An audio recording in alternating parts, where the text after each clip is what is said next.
मनसे अध्यक्ष राज ठाकरे यांच्या चिथावणीखोर भाषणानंतर रेल्वेच्या 2008च्या भरतीवेळी मनसे कार्यकर्त्यांनी उत्तर भारतीय उमेदवारांना मारहाण केल्याचा आरोप होता. या खटल्यात तब्बल 16 वर्षांनंतर राज ठाकरेंसह इतर 3 आरोपींची ठाणे कोर्टानं निर्दोष मुक्तता केली आहे. या खटल्यात राज ठाकरेंसह मनसेच्या काही कार्यकर्त्यांनाही तब्बल 16 वर्ष कोर्टाच्या चक्रा माराव्या लागल्या. यामध्ये 2 उत्तर भारतीय कार्यकर्ते सुद्धा आहेत. या निकालानंतर राज ठाकरेंसोबतच्या इतर आरोपी कार्यकर्त्यांनी काय म्हटलंय ते पाहूया. काय भावना आहे सर आपल्याला जी निर्दोष मुक्तता केली गेली आहे? भावना काय नाही, भावना हीच आहे, भूमिपुत्रांना न्याय मिळाला. आज सर्व मराठी लोकांना, महाराष्ट्राच्या जनतेला न्याय मिळालेला आहे, हीच आमची चांगली भावना आहे. काय सांगशील, त्यावेळेला तू किती वर्षाचा होता आणि आता किती वर्षाचा आहे? त्यावेळेस माझं वय 19 होतं, आता 37 आहे. हा 18 ते 20 वर्षाचा एक प्रकारे म्हणजे त्यानंतर न्याय लागला. आनंद आहे भरपूर. आणि तेव्हाही तेवढी शक्ती होती आंदोलन करण्याची, आत्ताही अंगामध्ये तेवढी शक्ती आंदोलन करण्याची. आणि साहेब आम्हाला अर्ध्या रात्री जरी आंदोलनामध्ये सहभाग घ्यायला लावला तर आम्ही आमच्या सर्व ताकदीने या आंदोलनामध्ये पुन्हा सहभागी घेऊ. मराठी माणसासाठी आम्ही कधीही साहेबांबरोबर आहे. 20 वर्षात आमच्या एकाही कार्यकर्त्यांनी कुठलाही पक्ष बदललेला नाही आणि कुठल्याही पक्षासाठी काम केलेलं नाही. हो, 18 वर्ष झाले आम्ही पक्षाचे एकनिष्ठ आहोत आणि एकनिष्ठ राहणार शेवटपर्यंत अजून. आता सगळ्यात महत्वाचं म्हणजे या आंदोलनामध्ये आमच्याकडे 2 उत्तर भारतीय आहेत, चोबे. हे गणेश चोबे आणि कैलास चोबे हे स्वतः उत्तर भारतीय असून या आंदोलनामध्ये मोठ्या प्रमाणात यांचं मोठा सहभाग होतं. 20 वर्षापासून हे लोक या केसमध्ये चक्रा मारतायत. हे चौबे नावाचे पोर आहेत दोघं पण. सांगा काय सांगाल, 20 वर्ष जी चाललेली सुनवाई त्यामध्ये आपल्याला किती त्रास भोगावा लागला? त्रास हा चिकट झाला आम्हाला, पण आम्हाला हा त्रास आम्ही काढला. आम्हाला जो काही त्रास झाला असेल, पण आमच्या मनामध्ये आमच्या एकच गोष्ट होती की आम्ही जे केलंय ते मराठी माणसासाठी केलंय. आणि हा जो लढा आम्ही लढलोय, आज आम्हाला त्याची जीत भेटली आहे. आम्हाला न्यायाधीशांनी निर्दोष सोडलं गेलं, त्यामुळे आम्हाला मराठी माणसाची जीत आहे. जय महाराष्ट्र. तब्बल 18 वर्षानंतर जो निकाल लागलाय त्या संदर्भात काय सांगाल? काय तुमची?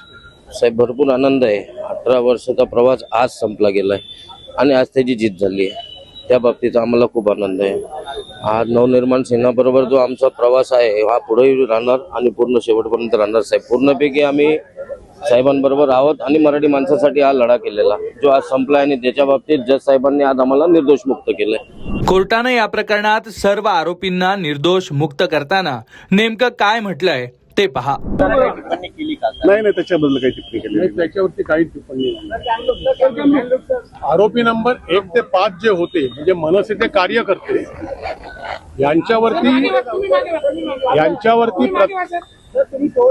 आरोपी नंबर 1 ते 7 जे होते ज्यांच्यावरती प्रत्यक्ष मारहाण केल्याचा आरोप होता, त्यांच्या बाबतीत देखील कोर्टाने हे म्हटलेलं आहे की सरकार पक्षाने जो पुरावा दाखल केला किंवा कोर्टासमोर आणला त्या पुराव्यातनं आरोपी क्रमांक 1 ते 7 प्रत्यक्ष त्यावेळेला तिकडे हजर होते किंवा त्यांनी कोणालाही मारहाण केली किंवा ते मनसेचे कार्यकर्ते होते, यातलं काहीही सरकार पक्षाला सिद्ध करता आलं नाही.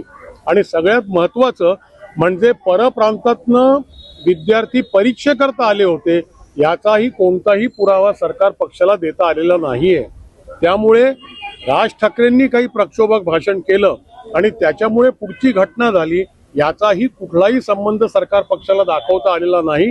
या सगळ्या कारणांमुळे सगळ्या आरोपींना निर्दोष सोडलेला आहे. राज ठाकरेंच्या ज्या चिथावणीखोर भाषणाचा उल्लेख करण्यात आलेला होता, पुरावा म्हणून तो ग्राह्य धरण्यासाठी सरकारकडून प्रयत्न केले गेले होते. सरकारकडनं प्रयत्न केले गेले, परंतु मगाशी जे साहेबांनी सांगितलं त्याप्रमाणे ती सीडी जी होती त्या सीडीला कवडीचीही किंमत देता येणार नाही. हे कोर्टाचे शब्द आहेत की त्या सीडीला कोणत्याही कवडीचीही किंमत देता येणार नाही.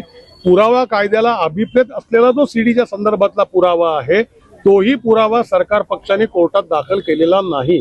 त्यामुळे ही सीडी जी हा जो प्रकार आहे हे संपूर्ण काल्पनिक कपोलकल्पित कथानक आहे. राज ठाकरेंना या प्रकरणात मोठा दिलासा मिळालाय, पण यापुढेही मराठी माणसासाठी आणि मनसेसाठी लढत राहणार असल्याचं राज ठाकरेंच्या या कार्यकर्त्यांनी सांगितलंय. ठाण्याहून पुष्कराज वेर्णेकर, लोकमत.com.